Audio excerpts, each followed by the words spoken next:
мртвите него слават Бога. И новиот наслов за кој денеска ќе зборуваме, почитувани гледачи, во оваа заедничка емисија, односно програма. Внимателно размислете, почитувани, за ова. Како христијанин треба да бидам јас и ти сигурни и без сомнеш дека после смртта ќе бидам со Бога. Но истовремено Библијата вели дека сите мои мисли и планови престануваат во мигот на мојата и на твојата смрт. Кога тоа би се случило во мигот на смртта, да појдам или да дојдам во Божје присуство, јасно е дека би имал некои мисли кои би ги понел со себе. Најверојатно би помислил, просто не може да поверувам да сум јас овде. Меѓутоа, псалмистот Давид изјавува дека сите мисли престануваат да постојат во мигот на нашата смрт. Всушност, тој тоа го рекол повеќе пати во своите извештаи. Еве, например, во Псалам 115:17. Не, тој вели, мртвите не го фалат Господа, никој од оние што слегоа во гробот или во тишината. Секако, тоа се спротивставува на она идеја што некои луѓе ја застапува дека во часот на смртта човекот едноставно продолжува да живее во рајот или пак дека се приклучува на небесните хорови. Меѓутоа, драги мои пријатели, Библијата вели дека мртвите луѓе не го слават Бога. Библијата ова дословно го повторува неколку пати. Да читаме. Како што облакот исчезнува и се расплинува, така кој ќе слезе во гроб, веќе не излегува. Јов 7 глава 9 и 10 стих. Нажалост, некои луѓе денеска се уште веруваат дека мртвите како духови ги посетуваат домовите каде што некогаш живееле, значи се враќаат дома. Но почитувани, Библијата вели дека тие, значи покојните, во целост се одвоени од животот на земјата. Сето тоа не потикнува да размислуваме поради што некои луѓе се уште тврдат дека ги посетил некој дух од покојните. Според Библијата, тоа не бил некој дух на нивните предци, на нивните покојни родители или пријатели. Затоа со страв се прашуваме кој тогаш се јавува како привидение што се појавува и исчезнува како облак кој испарува. Еве одговор ни дава Библијата, Светото писмо. Што и да имаш намера да правиш, направи го додека можеш. Зашто, понатаму вели текстот, нема ни дела, ни умување, ни сознавање, ни мудрост во подземјето во кое одиш. Проповедникова книга 9 глава 10 стих. Сите ќе се сложиме дека ова е темна слика. Кога сте мртви, тогаш сте навистина мртви. Не го славите Бога, не зборувате, вашите планови и мисли се пропаднати, а вашето мудрување или вашата мудрост ја нема повеќе и немате никаков дел повеќе под сонцето. Така вели Библијата. Многу луѓе кои се воспитани во јудио-христијанската традиција ќе се изненадат кога ќе дозна дека Библијата, Светото писмо, односно Стариот завет, ништо не зборува за нематеријалниот задгробен живот. Никаде, почитувани, нема да најдете запис за луѓе кои во часот на смртта одлетале на небото. Не постојат такви духови и такви записи. Очигледно, Сократ или не бил запознан со еврејските завети, односно свети записи, или не им верувал. Тој на широко ја брани идејата за нематеријалната бесмртна душа. А тоа неговиот ученик Платон ни го пренесува и тој вели дека таквото верување не може се пронајде секако кај авторите во Библијата, но ете, ние веруваме. Всушност, во Светото писмо може да се едноставно пронајде само таа референца за бесмртното суштество, а тоа не го зборува Бог. Затоа Бог не го тоа признава. Во своето време ќе го открие блажениот и единствениот владетел, вели Библијата, цар на царевите и господар над господарите. koji jedinstveno ima besmrtnost, živejki vo jednostavna nepristupna svetlina, kogo niko drugeto nego videl, niti može da go vidi. 1. Timotejeva 6. glava 15. i 16. stih. Od site suštestva, dragi gledači, od site suštestva vo Vselenata samo Bog posedova prirodna besmrtnost. Lugeto imale besmrtnost pred da pogrešat vo Edemskата gradina, no su svoj grev je izgubile besmrtnosta. Svekako to ne znači deka smrta je definitivno kraj i deka nema ništo posle smrta. Apostol Pavle, Božji čovjek, go hrabruva mladi od njegov kolega Timoteja so ovje jednostavni zborovi. Bori se vo dobrata borba na verata.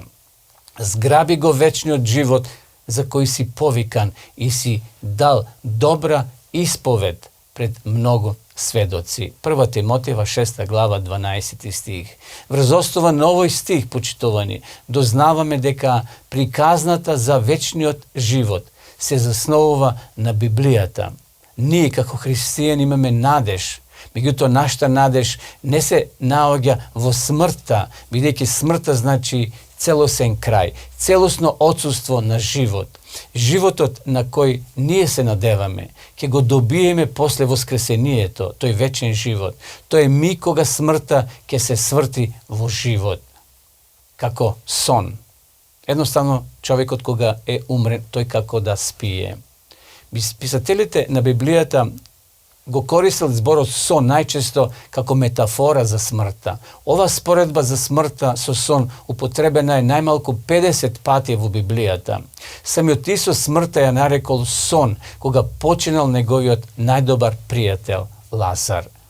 Библискиот запис за овој настан заслужува детално да го проучиме, бидејќи, почитувани гледачи, фрла многу светлост на библиското разбирање за смртта.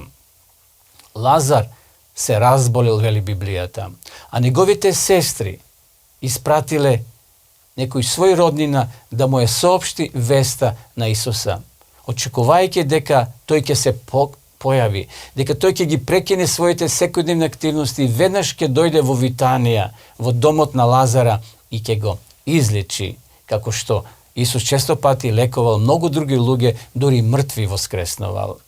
Меѓутоа, Библијата вели, Исус не постапил така како што тие очекувале. Тој останал уште неколку денови таму кај што бил одвоен, во друго место.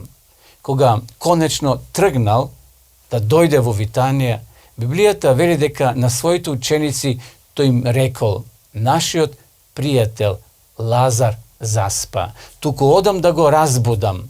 Тогаш учениците му рекоа, Господи, ако заспал, ќе оздрави, ќе стане. Но Исус зборуваше за смртта, а тие мисле дека зборува за сон. Евангелие според Јована 11 глава од 11 стих. Исус не можел да појасно да го изрази своето сваќање за смртта, почитувани. Таа за него воопшто не е некоја возвишена состојба, туку личи на сон.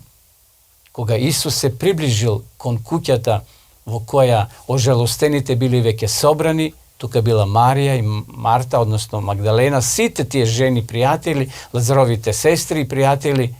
Разговорот што го водел веројатно Исус со присутните еден од најјасните во Библијата на темата за смртта, умирањето и вечниот живот. Ајде во ова прилика внимателно да ги прочитаме следниве текстови во Библијата.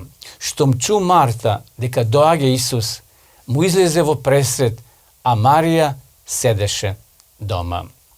Тогаш Марта му рече на Исуса, Господи, ако беше ти тука, не ќе умреше нашиот брат. Марта му рече, знам дека ќе воскресне при воскресението во последниот ден. Јован 11 глава 20 до 24 стих. Приметете, почитуван, Исус не рекол на Марта дека низиниот брат веќе горе на некое подобро место во рајот или како дух веќе живее на небото. Да верувал Исус во тоа верување, очигледно би го кажал тоа на Марта, за да ја утеше, бидејќи била во жалост. Но Исус не е рекол: не грижи се, Марта, твојот брат е во рајот на небото, зошто плачеш? Тој кај мојот татко. Меѓутоа, Исус тоа не го кажал. Исус тоа не го кажува, почитувањето денеска. Тој смртта не ја опишува како продолжение во некој изменет облик, во некое друго постоење горе на небото. Туку говори за идното постоење. Твојот брат ќе стане, Марта, 23 стих. А таа ожалостена одговорила: знам, Исусе, дека ќе стане во часот на воскресението, во последниот ден. 24 стих во истата глава. Почитувани, очигледно Марта не го читала Платон. Таа знаела заветувањето за идниот живот врз остал на Библијата. Но Лазар сега бил мртов, тој спие. Тој ништо не знае, не е свесен. Во некој миг во иднината, во часот на Христовото второ доаѓање, кога гробовите ќе се отворат, а Лазар ќе се врати во живот. Да, тоа е библиската вистина. Тоа е запис за смртта представена во Библијата, во Светото писмо. Читаме понатаму: во тоа време ќе стане Михаел, големиот кнез, кој ги штити синовите на твојот народ. Тогаш ќе се разбудат мнозина кои спија во земниот прав. Едни за вечен живот, а други за срам и вечен презир. Данило 12 глава 1 и 2 стих. Вистина, вистина ви велам, дека доаѓа час и веќе е тука кога мртвите кои го чујат гласот на Божиот син и кои ќе го чујат, ќе оживеат. И оние кои се во гробовите ќе излезат од нив, кои правеле добро, ќе воскреснат за живот, а оние кои правеле зло, ќе воскреснат за смрт, за осудување. Тоа е текст од Библијата, Јован 5 глава 25 до 29 стих. Еве, понатаму Павле продолжува: кажувам тајната, не ќе умреме сите, но сите ќе се измениме. Во еден миг, во миг на окото, при гласот на последната труба, имено трубата ќе затруби и мртвите ќе воскреснат во Христа, нераспадливи, а ние, живите, ќе се измениме, вели апостол Павле. 1 Коринтјаните 15 глава од 51 стих. Почитувани пријатели, јазикот кој се користи е доследен.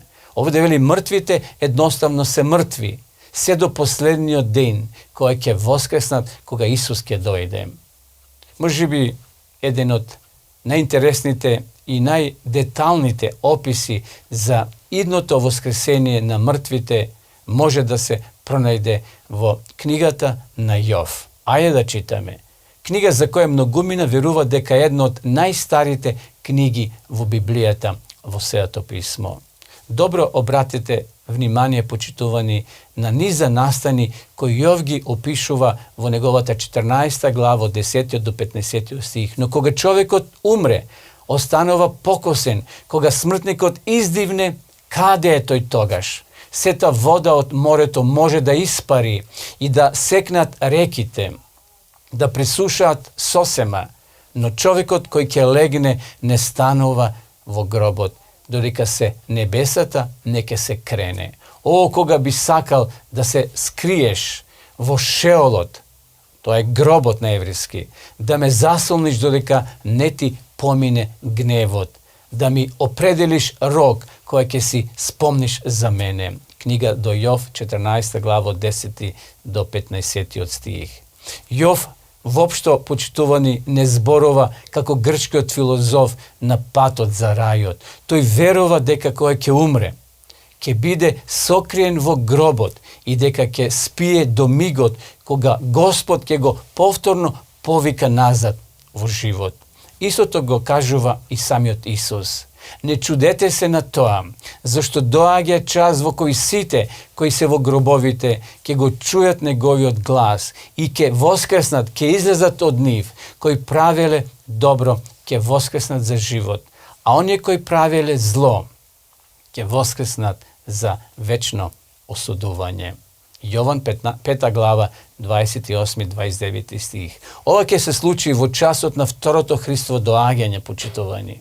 Јов не очекувал некакво ослободување од физичкото постоење кое ќе умре, туку почеток на нов живот во Христа.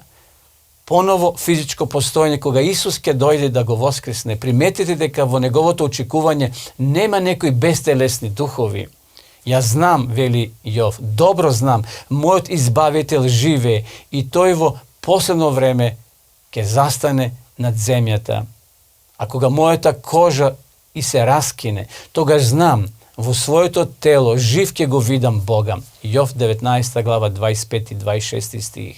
Јов верувал дека постојано ќе живее во тело кога Исус ќе дојде, кога ќе воскресне. Библијата едноставно вели дека кога ќе умрат луѓето, не стануваат духови. Сократовото верување не било верување на евреите.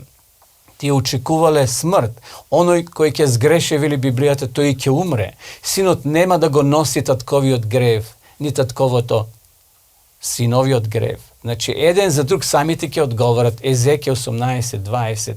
Зашто смртта е плата за грев. Римјаните 6 глава 23 стих. 1 Мојсеева 2 глава 17 стих.